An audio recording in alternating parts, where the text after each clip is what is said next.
Hi everyone. So today I'm going to show you how I make garlic bread. And it's real simple to do. Sometimes I could use it with frozen bread dough, and sometimes I use this. How often is it that you get a package of subrolls and the last 2 or 3 just kind of sit around, collect dust, whatever. Sometimes I use them for breadcrumbs, but I'm going to show you how to use them for garlic bread that you could buy at the store, and it will cost you a whole lot less. Now, here I have probably about 3 tablespoons of just regular vegetable oil butter. You can use whatever kind you want. I'm going to add a little bit of salt, not much because the butter already has a little salt in it already. I'm going to add some granulated garlic to it and some Italian seasoning.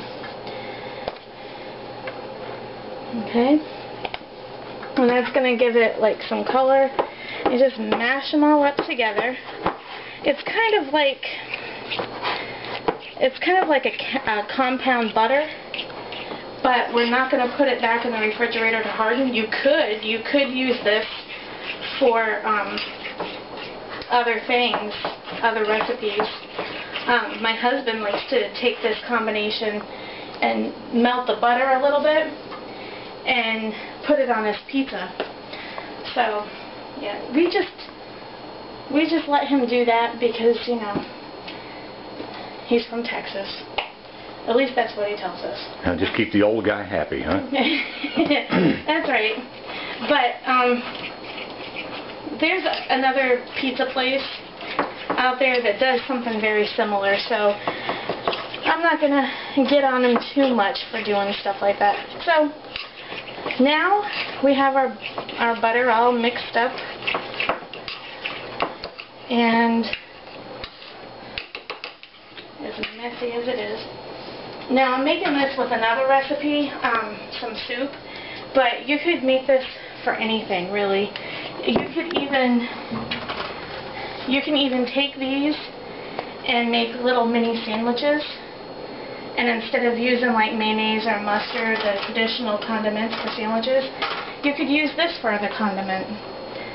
You know, you don't have to always stay within the guidelines. So I'm just going to go ahead, I'm going to butter up the rest of these, and I'll come back and I'll show you what else I do to them. Okay, so as you see, we got all the halves to the subrolls all buttered up, and that's usually what I do to my husband sometimes too, when I want something a little extravagant. He's not too difficult to butter up though. He's pretty easy. I'm very fortunate. And I'm so glad that you liked his Toby burgers, guys. He was so proud of that.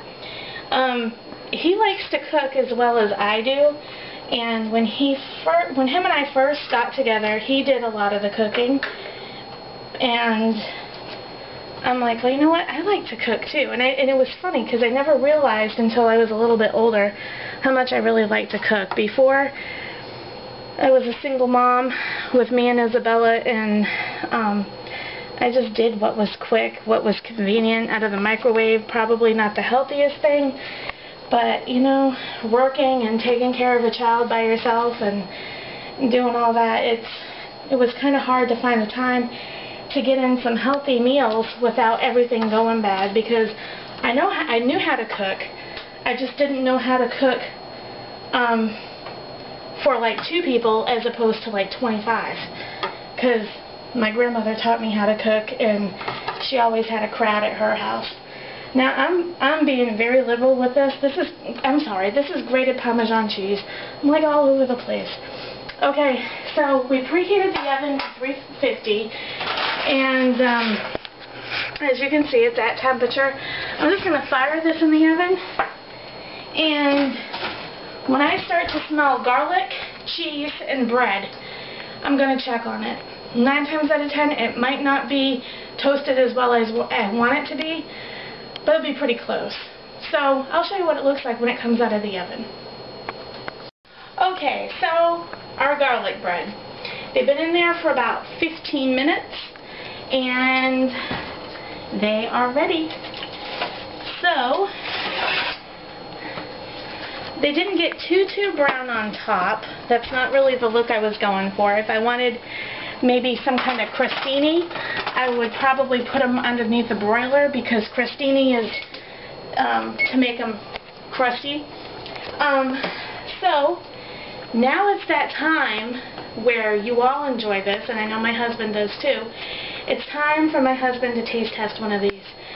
So I hope you enjoyed this little video, and I hope it gives you inspiration for the next time you're making something that, you know, you don't have to go to the store and buy. You can, if you have bread in your house, if you have butter in your house and some seasonings, you can be inventive. Create something all your own. Anyway, guys, until next time, live, laugh, and love, and here's Toby to taste test.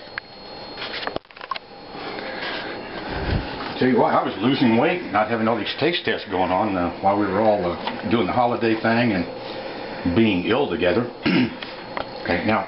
The family that's ill together stays together. Something like that. Now, when I see this bread, I see a Grate bread for one. But another thing that comes to mind to me is sopping up some red beans juice. And I'll have a red bean recipe here for you guys later. This stuff will be excellent just to stick in there and sop up. So, non-sopping version, let's check her out. Oh man, bring on the spaghetti too.